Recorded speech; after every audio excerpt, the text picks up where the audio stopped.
បាទជំរាបសួរពុកម៉ែបងប្អូនអ្នកគ្នាបាទវិលមកសាជាថ្មីជាមួយនឹងតុអាហារគ្រួសាររីករាយបាទជាមួយនឹងឆ្ងាញ់ជាមួយនឹង Yummy KH Food បាទសប្តាហ៍នេះគឺមានភ្ញៀវកិត្តិយសរបស់យើងបានចូលរួមពីផ្ទះស្ដេចឃ្មុំមកបាទហើយ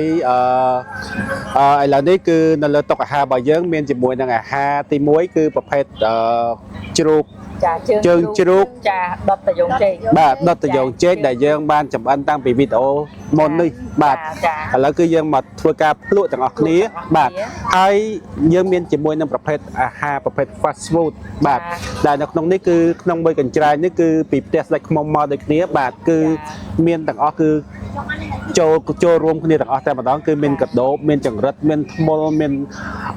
គេហៅថាខ្ញុងបាទដុកដឿគឺមានសត្វល្អិតទាំងអស់តែម្ដងបាទគឺកុំឲ្យខាតស្បៃគឺដាក់ចូលក្នុងកញ្ច្រែងតែមួយតែម្ដងបាទយើងមុននឹងធ្វើការភ្លក់ជាមួយនឹងអាហារនៅលើតុអាហាររបស់យើងគឺឆ្លៀតឱកាសនេះក៏សូមឆ្លើយអំណរគុណដល់ម្ចាស់ឧបត្ថម្ភកម្មវិធីរបស់យើងគឺផ្ទះស្ដេចឃ្មុំបាទផ្ទះស្ដេចឃ្មុំគឺមានឃ្មុំអាំងឃ្មុំស្រស់បាទក៏ដូចជាសត្វល្អិតគ្រប់ប្រភេទណាបងប្អូនដែលចង់ញ៉ាំសត្វល្អិតគឺនឹកឃើញដល់ផ្ទះស្ដេចឃ្មុំហើយជាមួយគ្នានេះដែរក៏មានការចូលរួមពី Yummy KH Food បាទ Yummy KH Food គឺមានប្រភេទគ្រឿងទេសបាទទឹកប្រឡាក់សាច់ក៏ដូចជាគ្រឿងទឹកផ្សំគ្រឿងរួចស្រេចក៏ដូចជាទឹកប្រហុកទឹកជ្រលក់គ្រប់ប្រភេទផងដែរសប្តាហ៍នេះគឺប្រធានបទរបស់យើងគឺខុសប្លែកពីសប្តាហ៍ណាបងអញ្ចឹងមុននឹងធ្វើការភ្លក់អាហារជូនបងប្អូនទាំងអស់គ្នាទស្សនាគឺយើងឆ្លៀតជជែកវែកញែកតាក់ទងជាមួយនឹងការបង្កើតអាជីវកម្មបន្តិចបាទព្រោះឯបច្ចុប្បន្ននេះគឺការធ្វើអាជីវកម្មបើសិនជាយើងរៀបចំត្រូវរៀបចំផែនការត្រូវហើយយើងមានថវិកាខ្ញុំគិតថាវីដេអូនេះគឺមានប្រយោជន៍មែនទែនសម្រាប់ជាពិសេសគឺបងប្អូនដែលជាអ្នករកស៊ីតែម្ដងបាទគឺបាន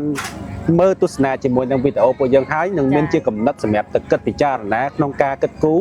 ធ្វើអាជីវកម្មការរកស៊ីសម្រាប់ជីវភាពប្រចាំថ្ងៃផងដែរបាទអញ្ចឹងឃើញថាសប្តាហ៍នេះមុខរបរនៃការរកស៊ីគឺមានច្រើនមែនទែនមែនទេបងជាពិសេសគឺ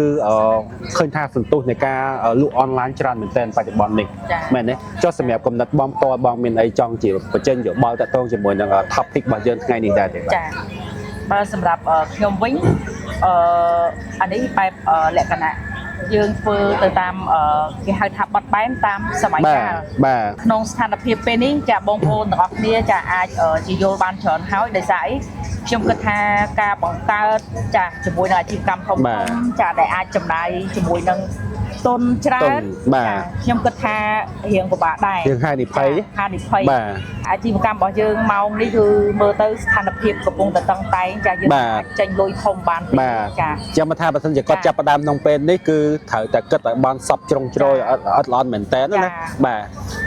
ចឹងអីដែលយើងឃើញស្ថានភាពរាល់ថ្ងៃគឺមានតែរបស់ញ៉ាំទេបងត្រូវអត់ត្រឹមត្រូវបងអាហ្នឹងខ្ញុំគិតឃើញដូចគ្នាដែរបាទហើយក៏យើងមើលឃើញជាក់ស្ដែងគឺអញ្ចឹងមែនបាទរបស់ញ៉ាំគឺថា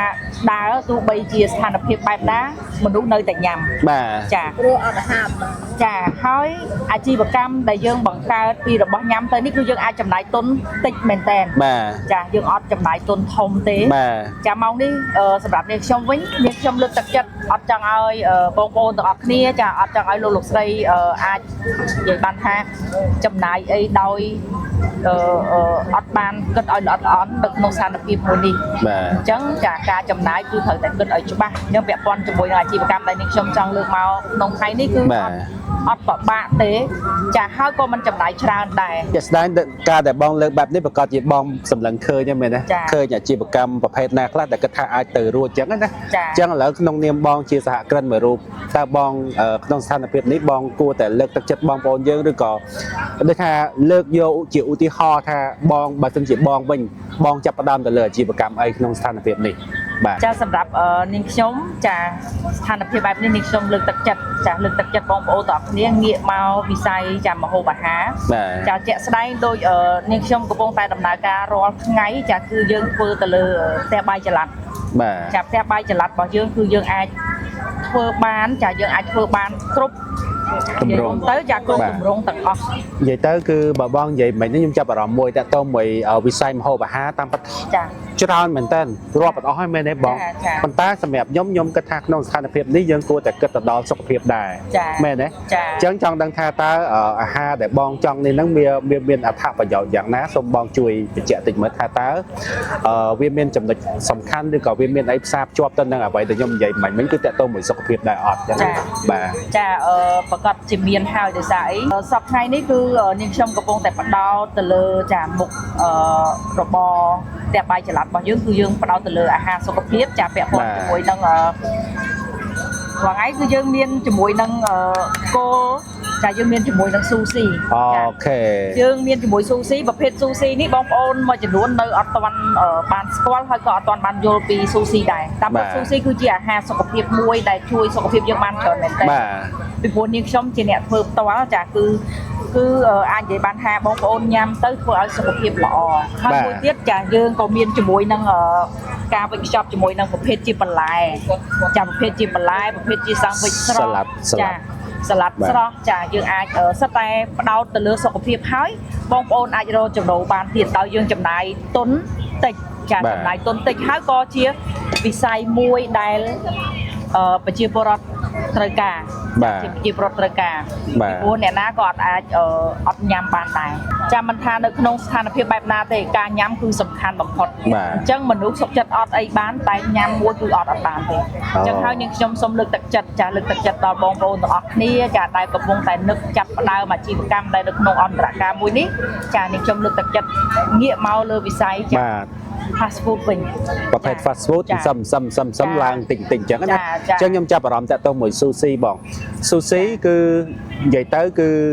ខ្ញុំក៏ចូលចិត្តដែរខ្ញុំចូលចិត្តប៉ុន្តែពេលខ្លះខ្ញុំចង់ដូចថាចង់ធ្វើខ្លួនឯងញ៉ាំតែចំណាយពេលច្រើនមែនតើវានិយាយទៅគឺជាបញ្ចប់ច្រើនណាមែនទេតម្រាំបាននិយាយទៅតម្រាំបានរសជាតិដែលយើងចង់បានគឺត្រូវការទៅទិញនិយាយទៅចំណាយពេលច្រើនហើយត្រូវការយកមកធ្វើពេលខ្លះយើងអត់ចេះធ្វើហើយអត់តំណងបោះចោលបណ្ដោយអាហ្នឹងគឺជាចំណុចដែលខ្ញុំបានជួបហើយគ្រាន់តែជាមួយផ្នែកតែប៉ុណ្ណោះតែខ្ញុំមិនដឹងថាបងប្អូនដែលបានទស្សនាហ្នឹងគាត់ដូចខ្ញុំដែរអត់ទេ